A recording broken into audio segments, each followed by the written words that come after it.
This is Nancy Leader on the Zeta Report. On December 26, 2008, a quake swarm started under Yellowstone Lake and continued for several days. Blogs watching this closely saw that the USGS began delaying and deleting quakes and fibbing about the magnitude.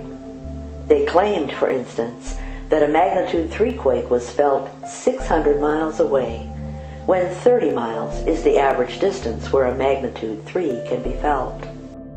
Wealthy individuals on vacation in Idaho were told by the FAA that they may have to leave in a hurry, evacuate. But the public was told that everything was fine, no eruption was anticipated, everything was green. Yes, Yellowstone does have large quakes on occasion, and periodically has quake swarms and even hydrothermal eruptions, those hot water eruptions that leave large craters. These have happened in the recent past, geologically speaking, and were not part of any supervolcano eruption. And because hot water can give the same seismograph signatures that magma can give, Yellowstone can present a confusing picture. Is it magma? Or is it just hot water? Harmonic tremors within a volcano normally mean the magma is on the move. Long period waves are another clue. Both of these have appeared recently at Yellowstone during the December 2008 quake swarm. Here's the harmonic tremor pattern at Mount St. Helens in the weeks before it erupted. To a lesser extent, these patterns also appeared at Yellowstone during the 2003 scare. That scare was the reason for the production and release of that really scary made-for-TV movie, Yellowstone, the Supervolcano. But if the harmonic tremors and long-period trace waves are more serious after the 2008 swarm, more continuous, well, what does that mean? Before I go any further, let me say that the Zetas say that Yellowstone will not be a supervolcano. As usual, those high IQ Zetas back their prediction with solid logic. Yellowstone is tucked into the corner of Wyoming, spilling over a bit into Idaho and Montana.